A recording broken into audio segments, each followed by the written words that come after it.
Thank you, Norm. My name is Randy Bishop. A lot of people know me in my Tea Party groups as Trucker Randy. I'm not a politician, and I think this year that's a good thing. I've heard politicians speak in the past about a lot of things, and they kind of sidestep the issues. I'm going to tell you exactly how I feel and why I feel the way I do, in kind of real common sense truck driver talk, so bear with me.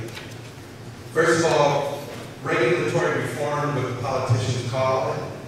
What I call it is we need to take a bulldozer to Lansing. We have to knock this state government over, down, demolish it, and rebuild it from the ground up. These regulatory reforms are choking the life out of our state, out of our businesses. It's every 12 minutes, another family leaves this state. I'll give you a perfect example. Overregulation, bureaucratic process.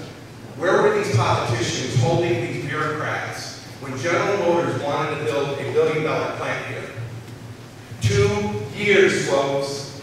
The bureaucrats justified their jobs, pushing the paperwork back and forth, and did not give General Motors their approval. So what did General Motors do? They went to South Carolina.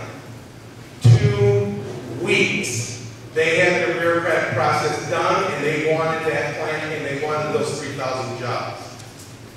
You're telling me that South Carolina is 51 times more efficient in their bureaucratic process than the state of Michigan?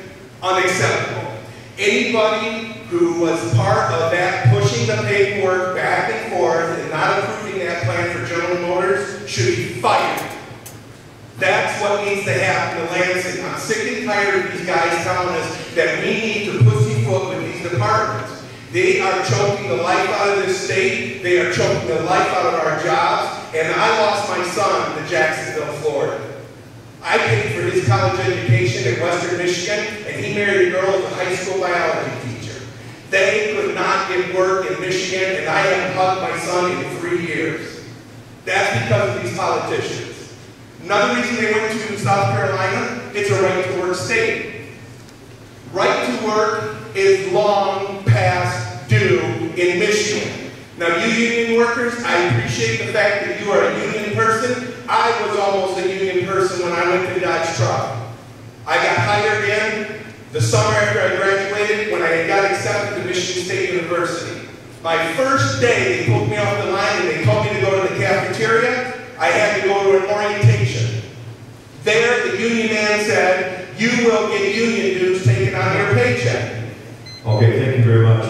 First question for you. Whoa, was that 3 minutes, really? 3 minutes. I'm so sorry, I just got started. Will you introduce or support regulatory takings from property owners without the costs being reimbursed to them, that regulatory taking?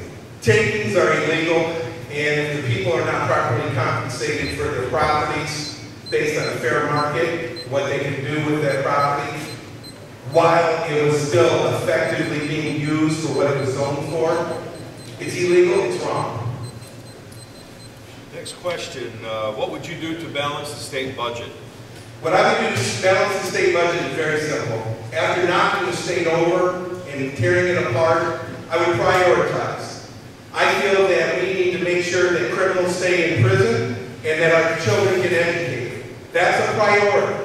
Now, these other things that are beating up our state budget, like the DEQ and all those people I just spoke about that killed that GM plant, those departments have to be shut down or defunded so drastically so that we can get a business approach to this state. We need to make this state favorable for jobs. And the thing that ticks me off more than anything is when I was out truck driving and I saw right-to-work states and states that had no state income tax, you know what was missing down there, folks? There were no lease signs. There were no closed-up businesses. There were no foreclosures everywhere. You know what I saw? Help-wanted signs. That's what we need to do. We need to make this state favorable for jobs and get the businesses back here so that they provide the jobs so that we can put our people back to work. How do you feel about a part-time legislature? My point I was going to get to, after my 3 bullet points that I wanted to do, There's 4 states in this country that have a full-time legislature. California, New York, Pennsylvania, and Michigan. And all 4 of them are in trouble. Do you think there's any correlation between a full-time legislature and a state government having financial problems? I think so. If we go to part-time legislature, after we get this thing fixed and get it back on track and get the jobs and families back here, absolutely we need a part-time legislature years ago. Do you think the Boardman Pond property owners were wronged by the dam drawdown? Excuse my truck driver French, but they were screwed. The property owners that happened on that event was absolutely a taking, and those people should have been compensated. Support a bill to ban unions for all public sector employees. Absolutely. I got laid off. Steve Warren hired me in SRW right here in Williamsburg to plow snow at the Haggerty Center. I'm a licensed CDL driver. I have a hazmat endorsement. I have taken ammunition in the military bases. I have hauled disease control vaccinations out of Atlanta, Georgia. I have hauled dynamite. I had black SUVs following me on the highway to make sure I didn't stop. I got hired in there to plow snow, and Steve was embarrassed. He said, Randy, you are overqualified, and I am sorry, but I can only afford to pay you $14 an hour. On call. You keep your cell phone on, and we'll call you at 2 o'clock in the morning if we get snow in Traverse City and tell you to come in. I said, no problem, Steve. I understand the economy, things are tough. What do the county road commission guys, the union guys get? $35 an hour.